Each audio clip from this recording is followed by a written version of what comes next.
This behind the scenes video is for recording the horns and the trumpets, and the first video you're going to see is of a gentleman called John Clay, who is possibly the most Yorkshire person I've ever encountered.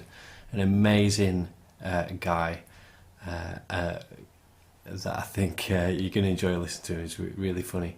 And then we are going to see some behind the scenes footage of Stephen Bradnam, who played so many brass instruments on the album.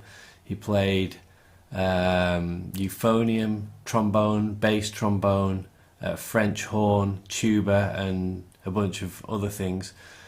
So we'll hear from him, and then right at the end we'll hear from John Day, who played the trumpet.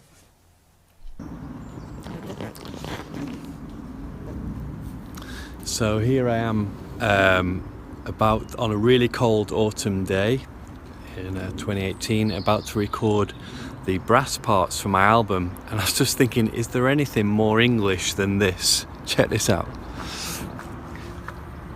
So, brass band rehearsal place, established in 1838, and right next door they have a crown green bowling green.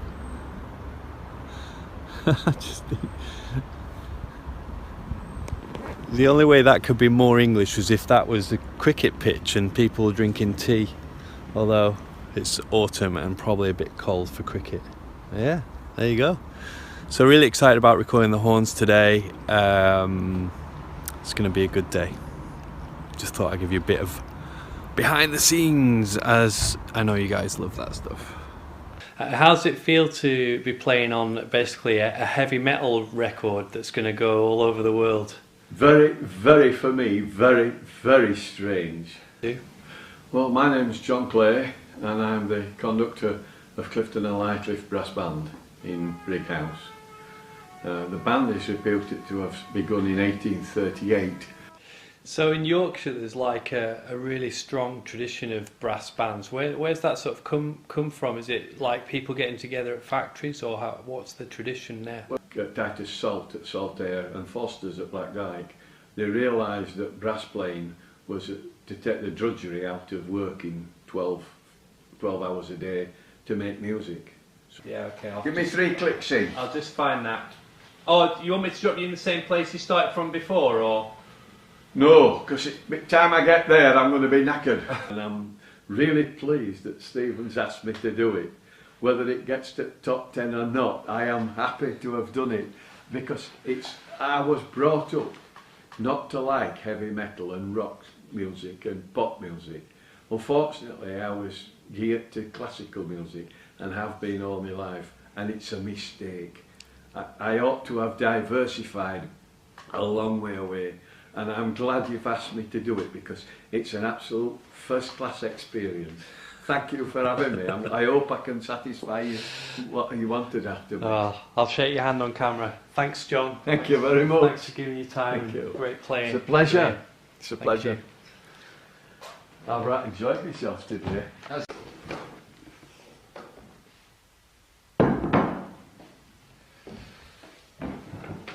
Okay, so we've just finished recording all the horns for the album with my friend Steve, who's been absolutely incredible. He's recorded French horns, and what other instruments have we got? Trombone and bass trombone down here as well.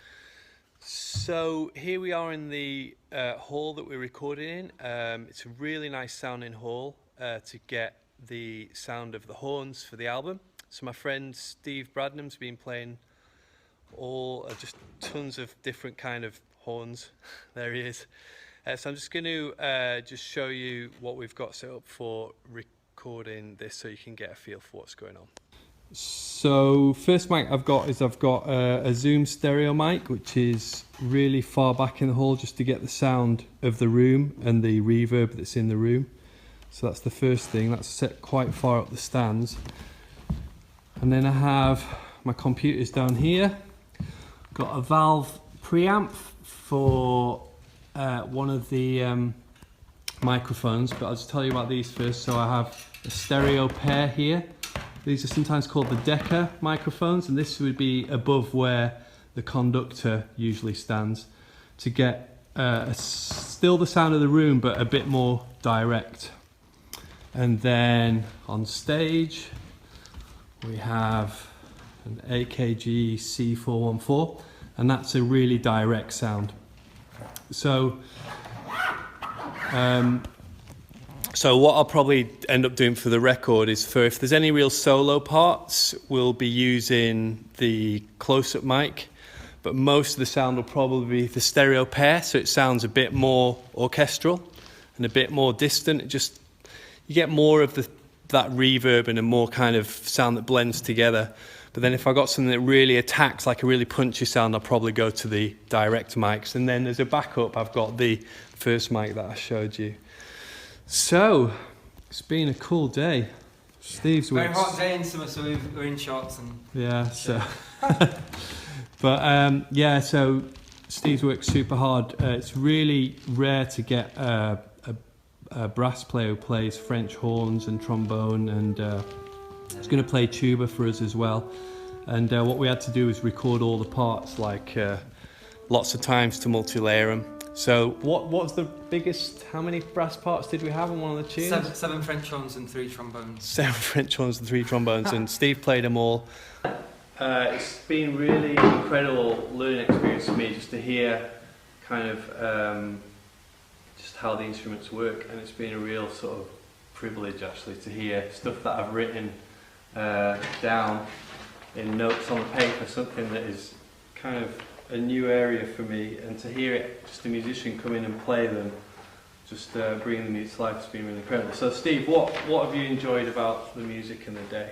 It's just really different for me from playing in brass bands and orchestras to doing something like this. It's completely unique and different.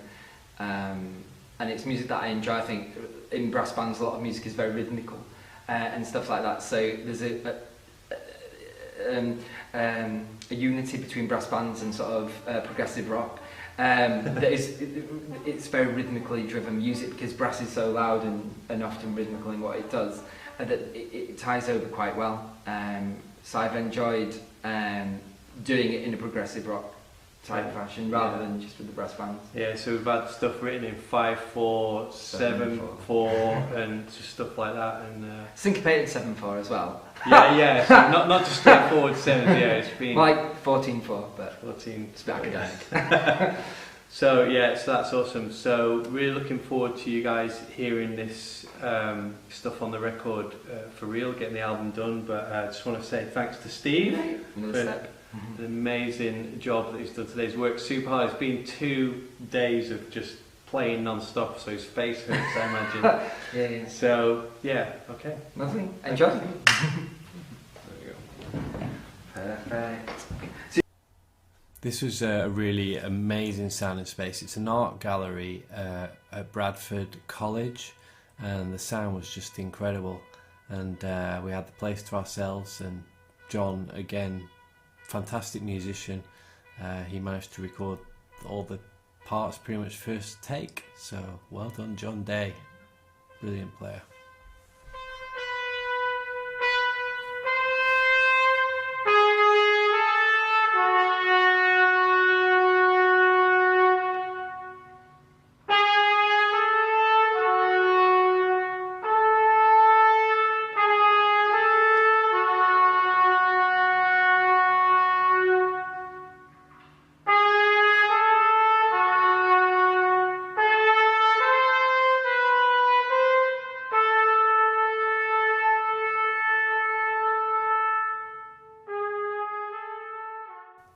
I actually have really good orchestral sample libraries for the horns and have used some sample libraries on the album, but nothing comes close to the dynamics that you can get from real players.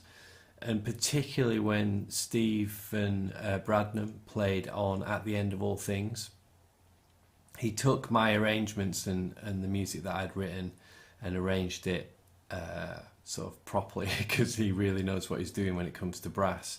And just the sound of the brass band on that track, and given that we recorded it in, at this historic practice hall, that's a really special moment on the album for me, just hearing the sound that we got on that track. It's probably one of the tracks I'm most proud of.